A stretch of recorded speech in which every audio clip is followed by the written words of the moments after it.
Ladies and gentlemen, it's a great pleasure for me to be here, and I am really congratulating the organizers of this meeting to such a tremendous conference. Though most of the lectures I have understood as Greek machine guns. Fortunately, the bullets couldn't hurt me because I couldn't understand them, most of them at least. What I got from the idea is that the present idea of the surgeons is that bariatric procedures are the only solution for more or less severe obesity. And I'm pretty much behind it at present, but I think that also the work of the surgeons will contribute in the future, that will have hormonal combinations, I think, which will be perhaps not equally as potent as the bariatric procedures, but they will go in that direction. We are developing now drugs in the area where we can get 18 to 20% placebo-subtracted weight loss, and this is going, for example, in the direction of the gastric banding procedures or something like that, and we're still on the way, I think, and so I want to entertain you a little bit as an internist. I'm fully aware that we all share the idea that our genes are in the wrong environment.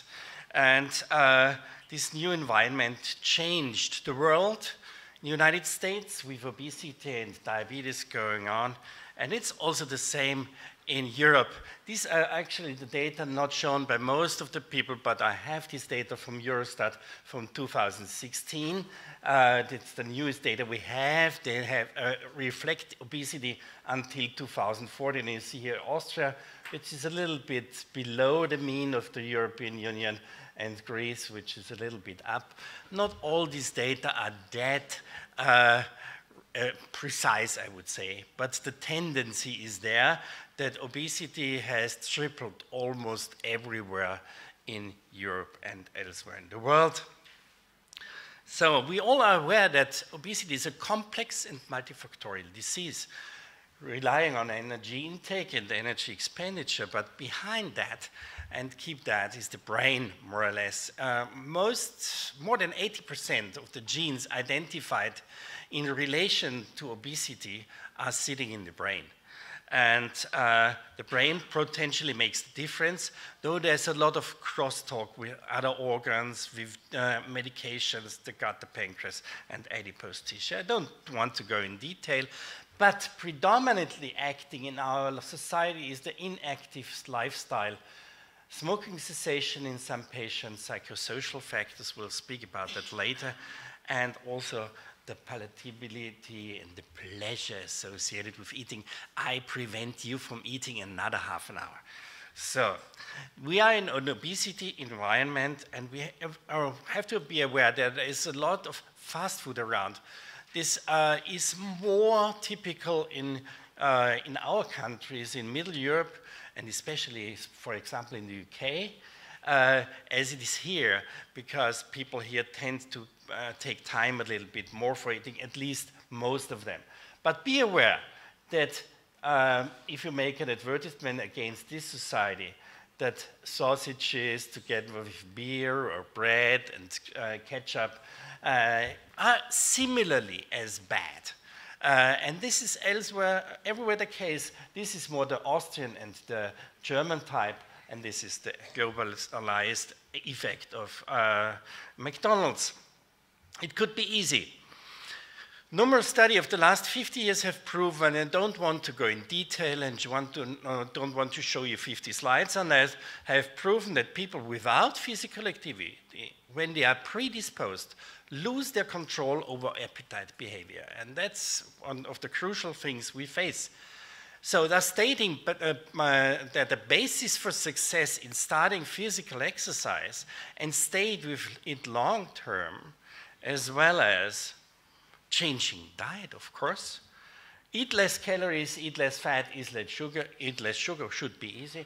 And modern diets are based on vegetables and protein, which is also something good because you eat a lot of vegetables in your country. But then on the other hand, you add vegetables with sugar, which is fruit, which is for obese patients. And I discriminate between vegetables and fruit because fruit is vegetables plus sugar. In our country, which is an apple country, for example, people tend to eat 1.5 kilos of apple per day and feel that it's healthy. Yeah, but it is not. So there's another thing, the triangle there, I want to show you is not only energy need and energy behavior, but psychological status in behind, and be aware that we are living with these genes in this society. And external stress factors influence our behavior. Our modern lifestyle is challenging, especially in the northern countries. The consequence, frustration, depression, and addiction. After stress, obese persons will in most cases eat more. There's another group in the society, you know, that are the slim patients. Sometimes when they get stressed, they decrease weight. So this is also present, but this is controlled by the brain, what we are doing. Thus, eating is becoming uncontrolled and unconsciously regulated. You go to the fridge, you open it, and you eat, and you don't even want to eat, but you do it. Or you go to the chocolate and all these other things. So uncontrolled food intake is frequently leading to guiltiness. And guiltiness itself is perpetuating the process, because guiltiness leads to frustration, and then you go for eating again. And exercise is not done on the long term, and that's the major contribution that your body cannot resist. So it has become true in the last years that diet and behavioral interventions have additive effects. Still, if we go for patients on a very low-calorie diet, which is an effective tool in reducing weight, you see you go up with the very low-calorie diet. If you take a normal modified diet with behavior therapy, it's a little bit better. And if you take very low-calorie diet and behavior therapy, it's the most effective, conservative way to reduce weight in patients. And this is just a control phase afterwards. As soon as people, of course, leave this sort of intervention, they gain weight again. That's clear. So we've heard a lot about gastric bypass. We have heard a lot about adjustable bands in the last years, which is no more the case. We have more the sleeve here in between. But we have here the lifestyle intervention, and it's true that in most populations, 3 to 5% placebo-subtracted weight or weight loss on with lifestyle can be achieved, but there's a gap in between. And so we see, at least at the moment, with that, what we call the present anti-obesity agents, some value. Many years ago, we had drugs like Orlistat, which is still on the market. You know, it's a lipase inhibitor with a reduction of body fat absorption, which is a very effective thing in the case that you eat less fat in your patient, because this is working itself. And we had the centrally acting sibutramine, which is no more on the market in most of the European countries, but still available in Russia, for example, and other Eastern European countries, former Eastern European countries. And I have just seen data of a study with 80,000 people in Russia, where they have seen in the majority of patients a very good effect still, but they did not include the patients with the cardiovascular risk. That's very important, because in those you see the benefit. There was a study many years ago, and that was one of the reasons why it is no more on the market in the Western European countries, is that a study was done where 85% of patients had at least one contraindication of the drug. And so that it was not worthwhile to give it in those is absolutely clear. But I can tell you from the data I've seen recently that it seems to be very safe in people who don't have cardiovascular risk at a higher extent. So many years ago, we learned that the European Medical Agency did not want to accept anti-obesity agents at that time, because there had been problems with other drugs I have not shown you, and we wrote that we really would like to see anti-obesity agents, because we feel that many of our patients are not able to reduce weight without. So, and we wrote this later on also in guidelines, where Konstantin was on board. He wrote the first one in 2008, I think, Konstantin, yes? And it was us in the group with the second guidelines. In brief, the lower the weight, the more you do lifestyle intervention.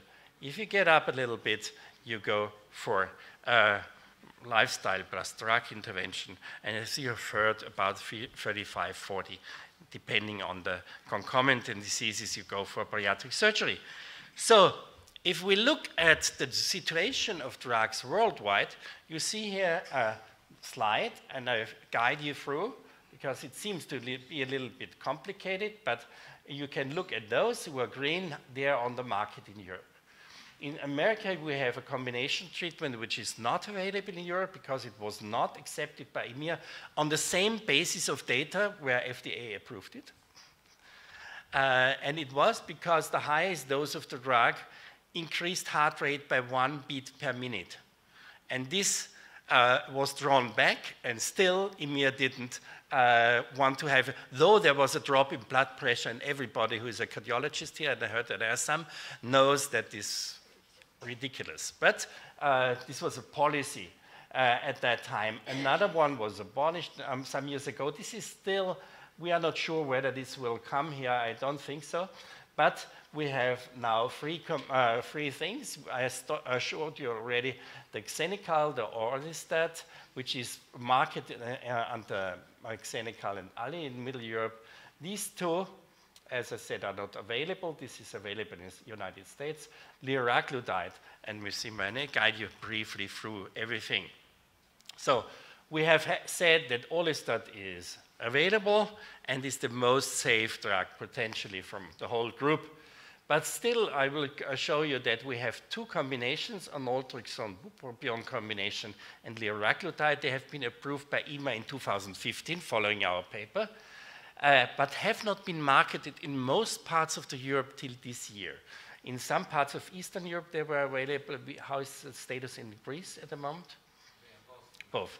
But in Austria, it started just 1 month ago with both of the drugs. And the market is an adjunct to diet and physical activities. So as I said before, Orlistat is suitable for persons with increased fat intake who are willing and accepting low-fat dieting and need support to be compliant, and they get a further reduction of fat digestion by 30% on the whole.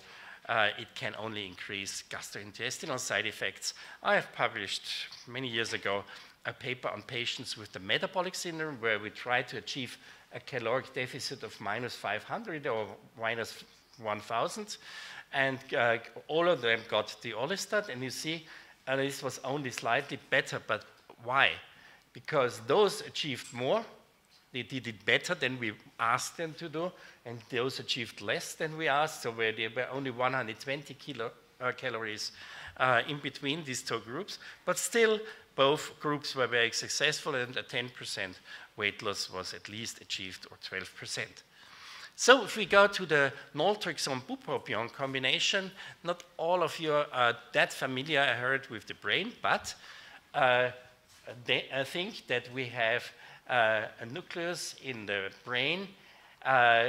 If you address this nucleus with bupropion for one of the components, with one of the components here, you address the brain in a way that you decrease appetite and increase energy expenditure, which is leading to weight loss. The problem with that is that there's a feedback loop with beta-endorphin. It's a negative feedback loop, and it's reducing this effect. So if you add naltrexone to that, you can diminish this effect, and in combination, they are much better than either drug alone. Both of the drugs have been used already many years ago, but not in combination. They're on the market, and it's the first time that they have been combined. And when we look at control of eating among patients in pooled trials, if we ask them under the drug or under placebo, how hungry do they feel, you see that they were less hungry, that they have had less cravings, that they were not that severe, and it has not been so problematical to resist. So it's addressing the brain quite nicely. And if you look of all trials, what you see is the blue curves are as the drug types. You see placebo here, and you see an additional effect of the drug in all settings in this study. In the one with behavior modification, the difference is you see that the extent of weight loss in the placebo group is already better, but then also the total effect is around 10% than what you can achieve in a total here. And in diabetes, you always have 2/3 of the effect which you have in a normal population. This is also normal. And you see, if you go over these trials, you can significantly affect, if you go for a 10% weight loss, you can increase the probability of that by 25, 28, here 40% with the behavior modification, and here 20% in the type 2 diabetes setting. So we can conclude there's a significant weight loss and all that, what you know, and there is a significant improvement in cardiometabolic parameters and in quality of life. It was approved by me in 2015 and is on the market since this year. The other drug, liraglutide, you know from the diabetes field, of course, is, you know, that GLP is very important coming out from the L cells of the gut, and it's going mainly to the brain.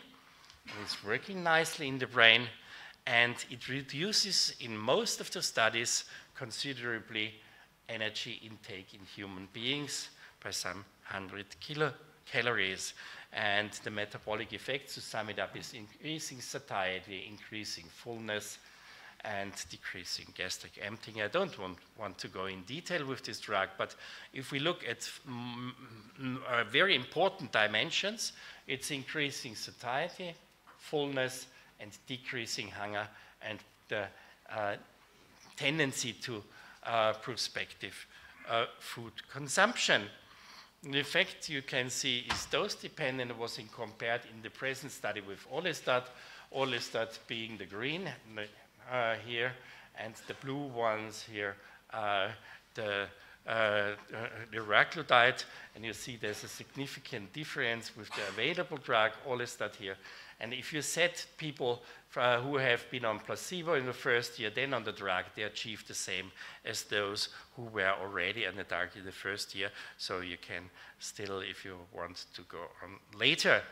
There has been a really big set, and I cannot go to the short period of time I've given today in the detail of the drugs, but it has weight management and delayed onset of diabetes was done, prevention of weight gain, weight management in diabetes, in effect on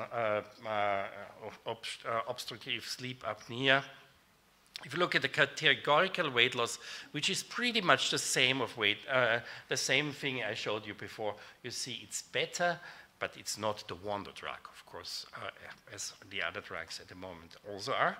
But it's still valuable. If we look how many people will go to pre-diabetes in this setting, in the patients you will see it's about 20% with placebo and receive 7% with liraglutide, which is just 1/3. It's a very nice relative reduction.